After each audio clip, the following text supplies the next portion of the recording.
ka na.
Magandang hapon mga kapatid.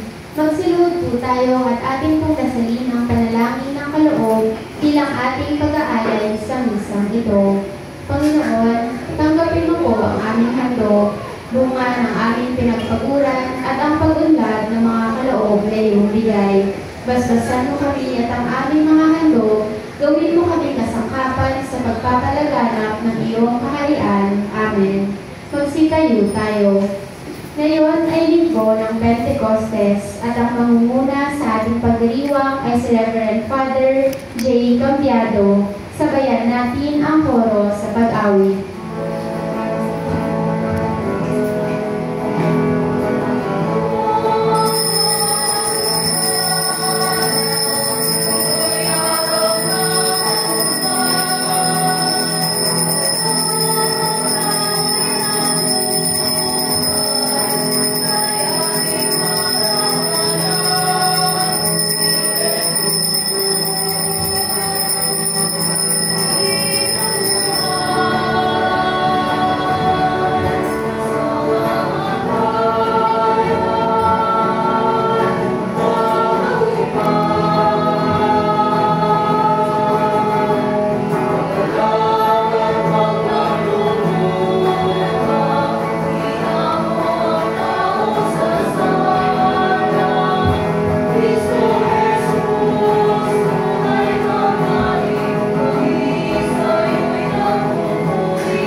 Nagkakatipon tayo sa ngalan ng Ama at ng Anak at ng Espiritu Santo. Amen. Ang pagpapala ng ating Panginoong Kristo, ang pag-ibig ng Diyos Ama, at ang pangipagkaisa ng Espiritu Santo, naway sumainyo ang lahat. At sumayo rin. Mga kapatid, labilin po muna natin pagsisihan at tingin ng tawad sa Diyos sa ating mga nagawang pagkakasala at pagkukulang, pangmuli pa, maging marapat tayong lumanap sa banal na pagdiriwang.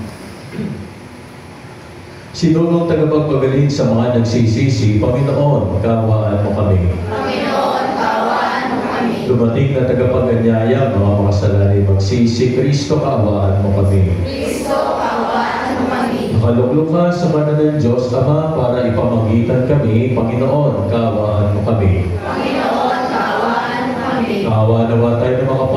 Panginoong Diyos, patawarin tayo sa ating mga kasalanan, patubayan tayo sa buhay na walang hanggan. Amen. Gloria in excelsis Deo.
Manalangin tayo.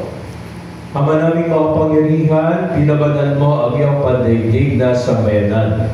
Sa ipinahayag mo ngayon sa dakilang kapistahan, gawin mo ang buong daigdig ay mapuspos ng ganap sa mga kaloob ng Espiritu Santo bigay mo sa lahat para puspusin ang kalooban ng tanan o ang mabuting balita ay simulang ipangaral sa pamagitan ng Kristo kasama ng Espiritu Santo magpasawalang hanggan. Amen. Magsiupo na po ang lahat.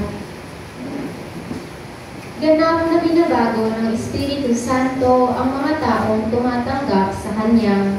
Pinapawi niya ang takot at binubuksan ang kanilang mga bibig upang ipahayag sa buong mundo ang mabuting balita ng muling pagkabuhay ng Kristo ating Panginoon. Pakinggan po natin ang unang pagbasa.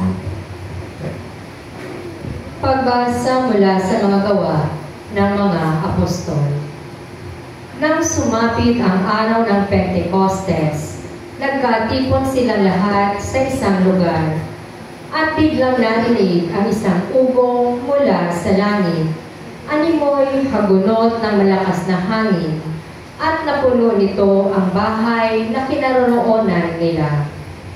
May nakita silang wari, mga dilang apoy na lumapag sa bawat isa sa kanila. At silang lahat ay napuspos ng Espiritu Santo at nagsalita ng iba't ibang wika ayon sa ipinagkaloob sa kanila ng Espiritu. May mga Hudyong buhat sa iba't ibang bansa na naninirahan noon sa Jerusalem, mga taong palasamba sa Diyos. Nang marinig ang ugong na ito, nagdatingan ang maraming tao, namangha sila sapagkat sinasalita ng mga alagad ang mga wika nila. Sa kanilang pagtataka ay kanilang nasabi, "Hindi ba Galileo silang lahat? Bakit ang ating katutubong wika ang naririnig natin sa kanila? Tayo'y mga taga-Parsya, mga taga-Media, mga taga-Elam, mga naninirahan sa Mesopotamia, sa Judea at sa Cappadocia, sa Ponto at sa Asia. Mayroon pa sa ating taga-Phrygia at Pamphylia, Ehipto, at sa mga saklaw ng Libya na sakop ng Cirene, at mga nakikipanirahang mula sa Roma, maging mga Hudyo at mga naaki sa Judaismo. May mga taga-Creta at Arabia pa rito. Paano sila nakapagsasalita sa ating wika tungkol sa mga kahangahangang gawa ng Diyos?" Ang salita ng Diyos. Salamat sa Diyos. Espiritu mo'y suguin, poon, tanay iyong baguhin. Espiritu mo'y suguin, poon, tanay iyong baguhin. Pinupuri ka, Poong Diyos, nitong aking kaluluwa, o Panginoong Diyos, kay dakila mong talaga. Sa daigdig, ikaw poon, kay rami ng iyong likha, sa dami ng nilikha mo'y nalaganapan ang lupa. Espiritu mo'y suguin, poon, tanay iyong baguhin. Natatakot mga matay kung kitlin mo ang hininga. Mauuwi sa alabok pagkat doon mula sila. Taglay mo ang Espiritu upang buhay ay ibalik. Bagong buhay ay dulot mo sa nilikha sa daigdig. Espiritu mo'y suguin, poon, tanay iyong baguhin. Sana ang iyong karangalay manatili kailanman. Sa lahat ng iyong likha, ang madamay kagalakan. Ang awit ng aking puso, sana naman ay kalugdan, habang aking inaawit ang papuri sa may kapal. Espiritu mo'y suguin, poon, tanay iyong baguhin. Ang banal na Espiritu ay Espiritu ng pag-ibig, pagkakasundo at pagkakaisa na dapat mananahan sa lahat ng mananampalataya kay Kristong muling nabuhay.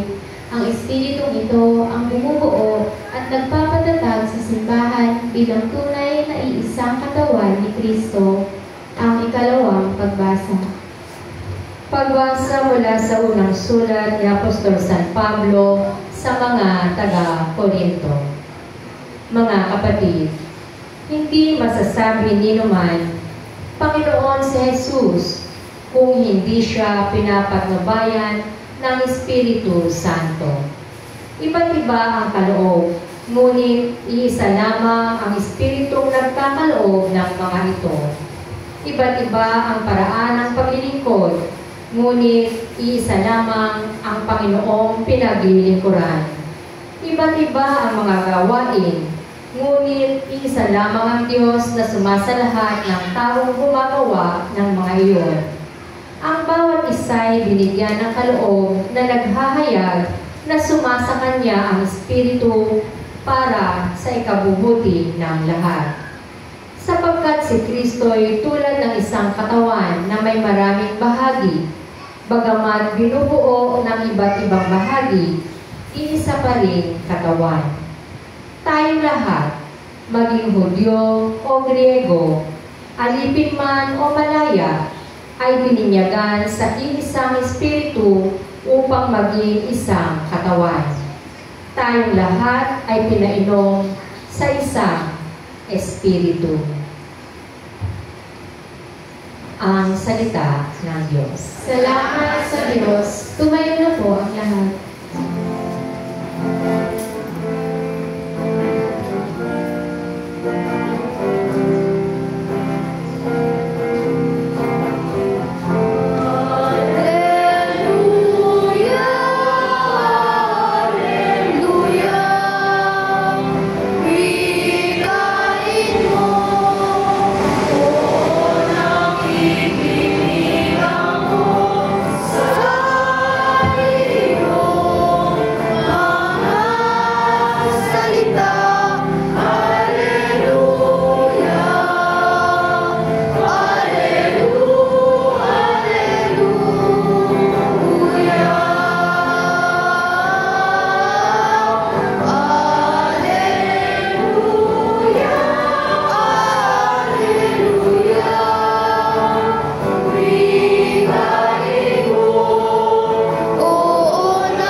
Sumayin niyo ang Panginoon. At sumayo rin. Magpapahayag na mabuting balita ng Panginoon ayon kay San Juan. Papuri sa iyo, Panginoon.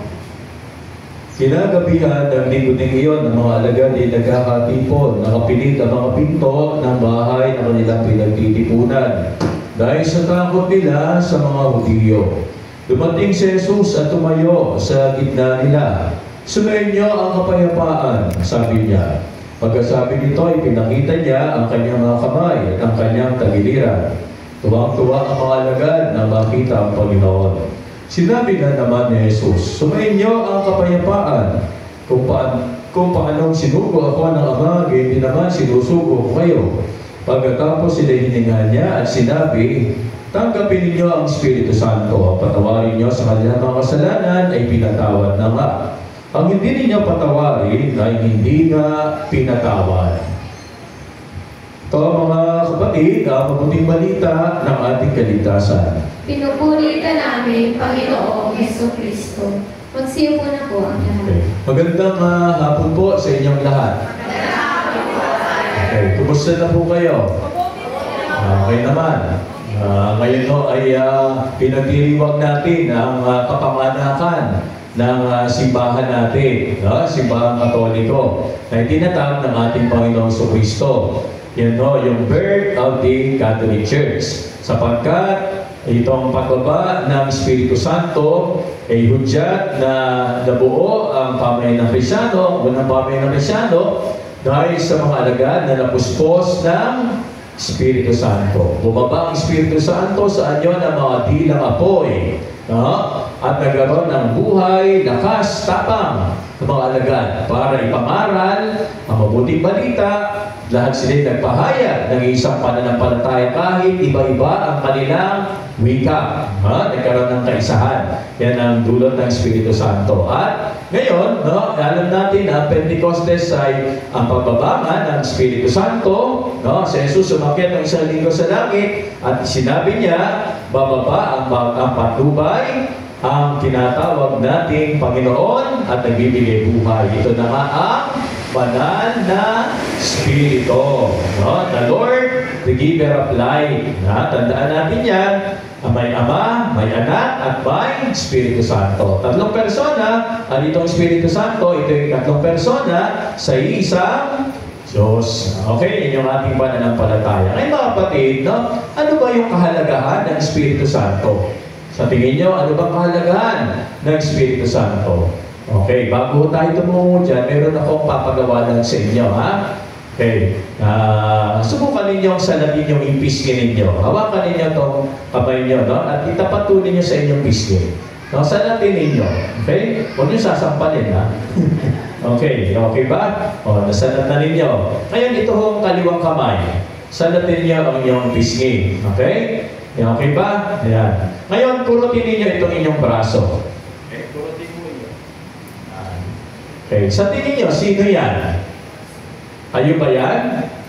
Baka ibang tao yan. Kayo yan, di ba? Okay, ako ito, kayo yan. Okay? Ngayon, halimbawa, no? Isang tayo, nagugupit tayo ng kuko. Ha? Nagugupit ba kayo ng kuko o nagpapagupit kayo ng kuko? Depende, no? So, pag ginupit natin yung kuko, makikita ninyo dyan yung mga kuko. No? Yung mga kuko yan, tayo pa ba yun? Kayo pa ba yun? Huwag niyo sagutin. No? Huwag niyo sagutin. Kayo pa ba yung kuko? Ngayon, halimbawa, di ba, may mga na-aksidente. Pagkatapos ma-aksidente, minsan iba napuputulan ng braso. Sa halimbawa, nangyari sa inyo, nakita niyo yung braso niyo. No? Andun, naputol. Kayo pa ba yun? O, niyo rin sagutin. Pag-isipan na lamang niyo. Kayo pa ba yun? Naputol na halimbawa ang binti ninyo. Nakita niyo, andun. No? Kung kakatakot naman. No? Kayo pa ba yun? No? Halimbawa, pumunta kayo sa parlor. Salon, o kaya ho, sa barbershop. Mahaba na yung buhok niyo eh. Nagpagupit kayo. Tapos nakita niyo yung buhok na ipon doon. Kayo pa ba yun? Yung buhok?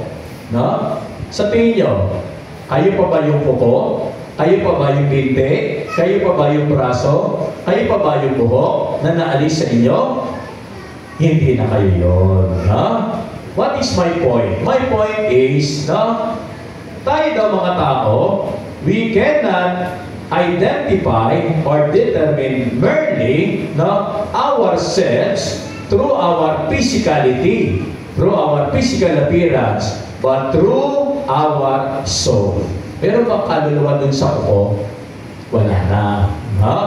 So, yun ang ibig sabihin. My point is, we cannot identify or determine merely ourselves through our physicality, but through our soul.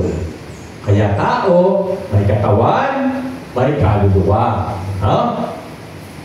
Nakikita niyo ang kaluluwa? Nasaan ba ang kaluluwa? Nakikita niyo ba? Hindi nakikita ang kaluluwa. Hindi rin nahawakan. Pero nararamdaman at alam natin mayroon tayo yan. Dahil kung wala ka, patay ka na. Kaya nga pinasalat ko sa inyo eh. Baka hindi nyo masalat at maramdaman. Wala na tayo. Kaya tinanong ko, kayo pa ba yan? Sinagot nyo yun, di ba? So, ang kaluluwa ay hindi natin nakikita. At hindi rin natin mahawakan. It is nowhere, but it is everywhere. No? Mayroon tayo na bahagi ng ating katawan, kaya nga tayo nabubuhay. No? Dahil mayroon tayo tinatawag na kaluluwa. Ngayon, ang tanong ko sa inyo ay ganun pa. No? Kayo, halimbawa, nung bata pa, 46 years old, nagsisimba na kayo. At kung halimbawa, kayo ngayon ay 60, 70 years old, at kayo pa rin yung nagsisimba. Nakita niyo sa salamin niyo ang sarili niyo. Hindi na kayo bata. Kayo pa ba yun? Kayo pa yun. No? Nabago lang ang inyong physical appearance, ang inyong panlabas na anyo. Pero kayo pa rin yun. Dahil andon ang inyong kaluluwa. My point again is, my dear brothers and sisters, we have soul, we have spirit. At ang kaluluwa ang nagbibigay ng buhay sa ating katawan. Kaya may physical life tayo dahil ang kaluluwa nagbibigay ng buhay sa ating mga katawan. No? Ayan na naman ang spirito. Ang spirito, no, ang nagbibigay buhay sa kaluluwa. Yan ang nagbibigay buhay. Alam niyo mga kapatid, lahat ng sinasabi natin mga bagay na may buhay, living things, pusa, aso, puno, halaman, lahat yan may kaluluwa. Pero ang tawag sa ating kaluluwa, we have what we call rational soul. Rational soul ang mayroon tayo bilang mga tao. Kaya rational soul because that determines us to think, to feel, and to recognize. No? Kaya makikita natin, there is life after death. Bakit? Dahil wala man yung katawan, no? Andyan ang kaluluwa, mayroong patutunguhan. Depende kung ang iyong kaluluwa ay binibigyang buhay ng Espiritu. Kaya dyan pumapasok ang kahalagahan ng Espiritu Santo. Kung ang kaluluwa ay nagbibigay buhay, ang Espiritu Santo ay nagbibigay na tinatawag nating buhay ng Diyos. Kaya wala lang tayong physical life, but we have the life of God dahil sa Espiritu Santo. And we are able to think according to the mind of the Lord and the mind of God and the mind of Jesus because we have the Holy Spirit. We are able to feel with the feeling of God, with the feeling of Jesus. We are able to love with the love of Jesus through the Holy Spirit. Kaya tayo nakagagawa ng mabuti dahil sa Espiritu Santo. Kaya tayo nakapagmamahal ng katulad ng pagmamahal ng Diyos dahil sa Espiritu Santo. Kaya tayo nakakaunawa na may katotohanan dahil sa Espiritu Santo. Yan ang kahalagahan ng Espiritu Santo. Alam mo ninyo mga kapatid, no?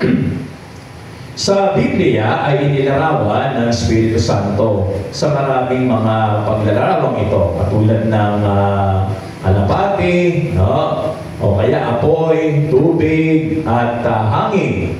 Sa ating simbahan, makikita ninyo, we have a limited depiction of the Holy Spirit. Because the Holy Spirit is immaterial.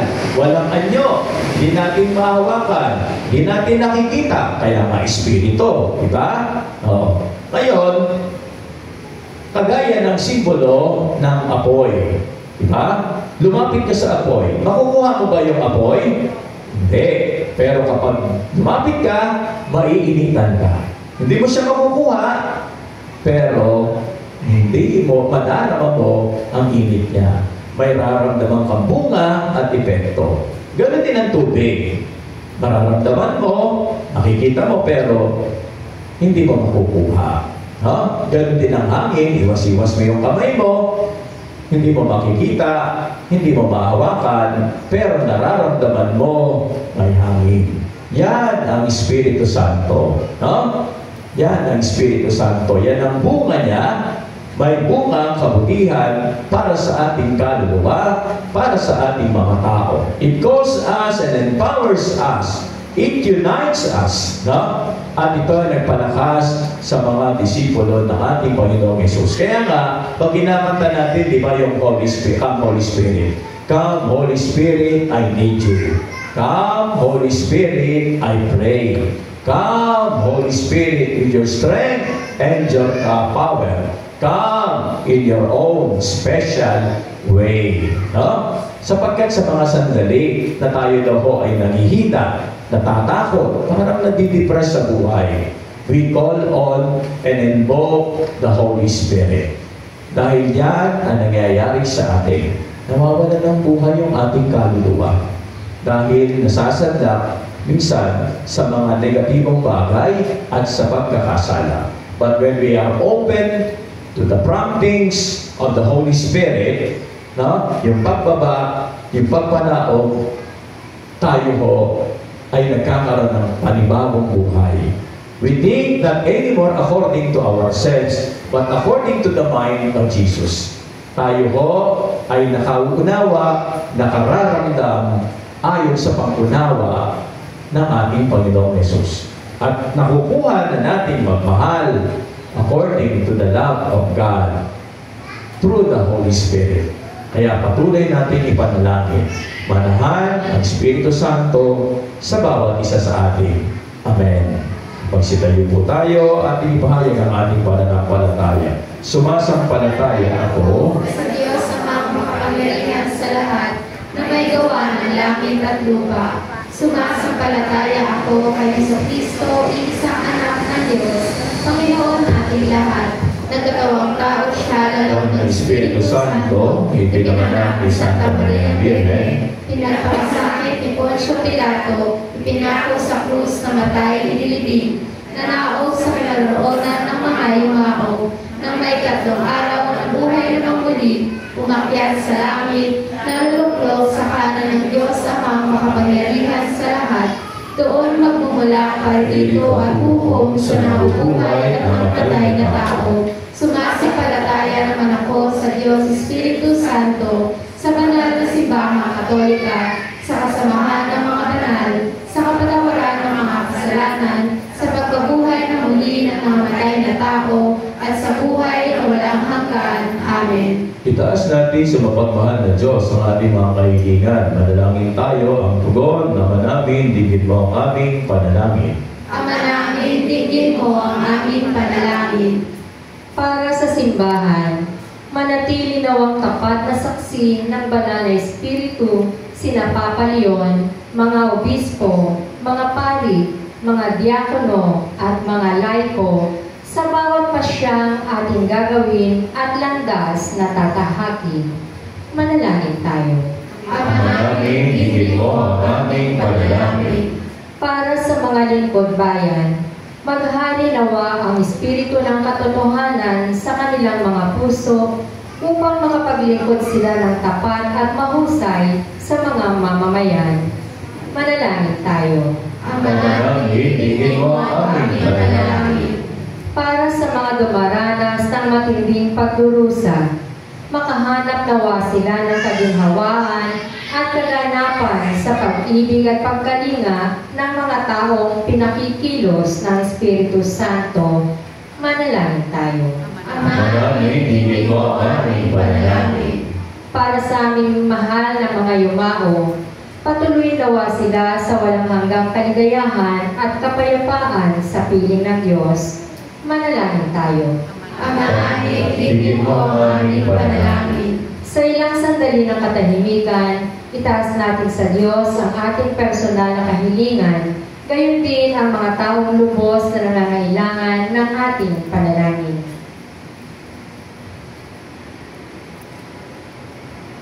Manalangin tayo. Ama namin, digin mo ang aming panalangin. Ama, pag-alapin ko ang aming mga puso sa apoy ng iyong Espiritu, ang aming mga pamunga tungo sa pagdadatag ng aming ng iyong pag-aari sa pamagitan ni Kristo, aming Panginoon. Amen. Magsiupo na po ang lahat.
Manalangin kayo mga kapatid upang itong ating pag-aari ng ating pag-aalay kasama ang ating buong sarili kalugdan ng Diyos, ama nating makapangyarihan. Tanggapin nawa ng Panginoon itong paghahain sa iyong mga kamay, sa kapurihan niya at karangalan sa ating kapanginabangan at sa buong sambayanan niyang banal. Ama naming lumikha, paundangan sa pangako ng iyong anak ang lihim ng iyong pag-ibig at paghinga ay siwalat nawa ng Espiritu Santo ngayon ginaganap ang paghahain ito na siya dinawang maglahat ng iyong katapatan sa pamamagitan ng Jesucristo kasama ng Espiritu Santo magpasawalang hanggan. Amen. Sumayin niyo ang Panginoon. At sumayin rin. Nasa Diyos ang inyong puso at diwa. Itinasa namin sa Panginoon. Pasalamatan natin ang Panginoong ating Diyos. Marapat na siya ay pasalamatan. Ama naming mga pangyarihan, tunay nga pong marapat na ikaw ay aming pasalamatan. Ngayon iyong nilubos ang ginanap na pagtubos ng iyong anak na si Jesucristo na siyang nakaluklok sa kanan mo. Espiritu ay lumulukob sa mga taong tinubos ng iyong itinatampok bilang kapatid ni Kristo Jesus. Araw ngayon ng pagsilang ng biloong sambayanan ng iyong anak na mahal. Tanang tinubos na bansa, ikaw ang dinadakila. Espiritu ay lumilikha na nagkakaisang diwa. Kaya kaysa ng mga anghel, nagsisiawit ang papulisan na walang umpay sa kalangitan, kami nagbubunyi sa iyong kadakilaan.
Sa pamagitan ng iyong Espiritu ng mga banal na mga loob na ito kung para sa amin maging katawan at tuguan ng aming Panginoong Jesucristo. Bago niya pinagtiisang pusang loob na maging handog, ginawa kaniya ang tinapay, pinasalamatan kanya, pinagati-hati niya iyon.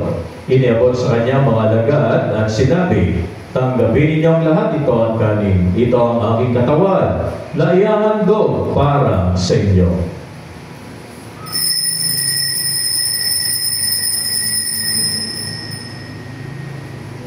Hindi naman daw matapos ang hapunan, hinawakan niya ang kadis, muli kanyang pinasalamatan. Iniabot niya ang kadis sa kanyang mga alagad at sinabi, tanggapin ninyo ang lahat ito at inumin ito ang kadis ng aking dugo. Ang bago at walang hanggang tipan ng aking dugo na ibubuhos para sa inyo at para sa lahat sa kapagpapatawad ng mga kasalanan. Gawin ninyo ito sa pag-alaala sa akin.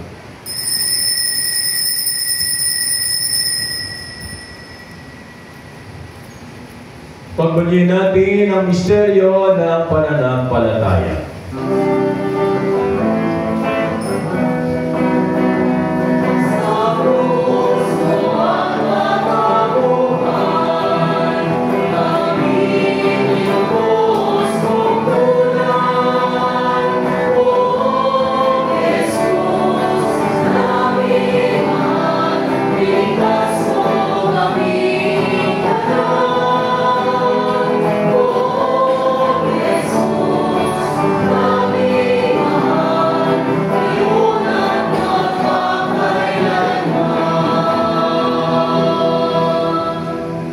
Ginagawa po namin ang pag-alaan at pagsumayan sa pagkamatay at pagkabuhay ng iyong anak, kaya diniyalay po namin sa iyo ang tinapay na bibigay buhay, pangpalis na gagalok ng kaligtasan.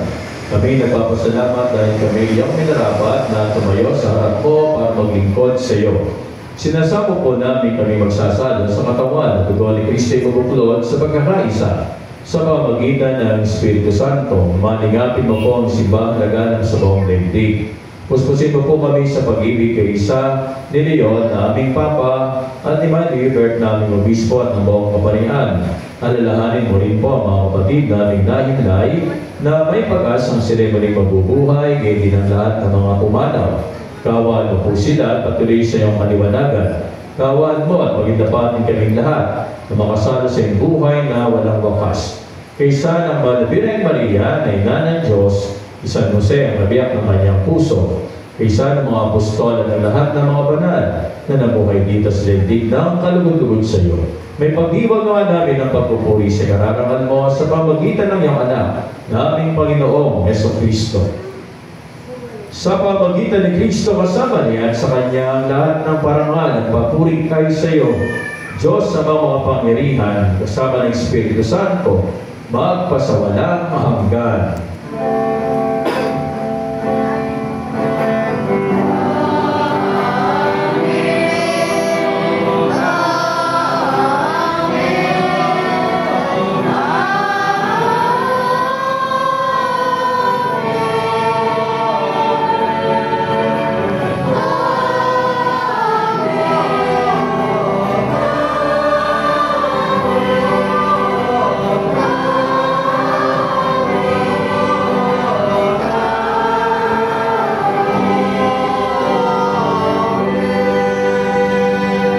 Tagubilin naman ang gagaling na utos sa turo na Jesus na Panginoon natin at Diyos, payan po natin ang lakas loob.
Hinihiling namin kami ay dyan sa lahat ng masama, pagkalauban ng kapayapaan araw-araw, dahil sa kasalanan, tilayo sa lahat ng kapamakan samantalang aming binananabigan, dakilang araw ng pagpapahayag ng tagapagligtas naming sa Jesucristo.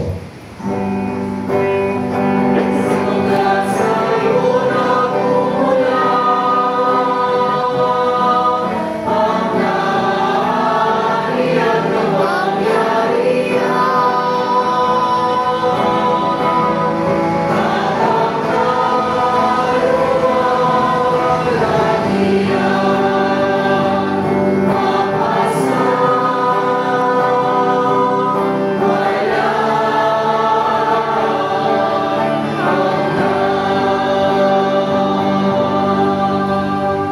Kristo, sinabi mo po sa iyong mga apostol, sa bawat isa sa amin nagkakatipon dito ngayon, kapayapaan ang iniiwan ko sa inyo, ang aming kapayapaan ang ibibigay ko sa inyo. Tumayan mo po ang aming pananampalataya, at wag ang aming mga pagkakasala, pagkalooban mo po kami ng kapayapaan at pagkakaisa, ayon sa iyong kalooban, kasama ng Espiritu Santo, magpasawalang hanggan. Amen. Ang kapayapaan ng Panginoon, nawa po ay laging sumainyo. At sumainyo. Bigayan po tayo ng kapayapaan sa bawat isa. Kapayapaan po sa inyong lahat, Peace be with you.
Narito si Jesus, ang ating Panginoon, ang ating kaibigan at tagapagligtas, na naghantong ng kanyang buhay para sa ating kanyang mga minamahal. Ito ang kordero ng Diyos, nag-aalis ng mga kasalanan ng sanlibutan. Mapapalan tayong tatanggap sa kanyang banal na bigay. Panginoon, hindi ako karapat-dapat na magpatuloy sa iyo, ngunit sa isang salita mo lamang ay gagaling na ako. Pagsagalan nawa tayo ng banal na katawan at dugo ni Kristo para sa buhay na walang hanggan. Amen.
sumunod kay Kristo, ang Kordero ng Diyos, kasama si San Juan, matapat mong sinamahan si Jesus sa kanyang misyon dito sa mundo. Ikaw rin ang naghikayat sa iyong kapatid na si San Pedro upang maging tagasunod ni Jesus. Sa iyong pamamagitan, buong puso ginawa naming masundan si Jesus at ang kanyang mga turo. Turuan mo kaming mag-akay ng aming kapwa tungo kay Kristo, nang amin siyang sama-samang ibigin at paglingkuran.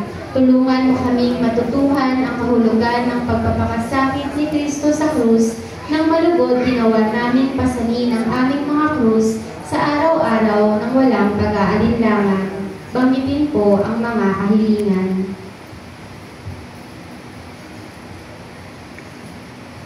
Ama naming makapangyarihan, kami nakikiusap na iyong paunlakan. Sa hiling namin kami laging idalangin sa iyong harapan ni Apostol San Andres na nangaral at nangasiwa sa iyong sambayanan. Sa pamamagitan ni Jesucristo, kasama ng Espiritu Santo, magpasawalang hanggan. Amen. Apostol San Andres.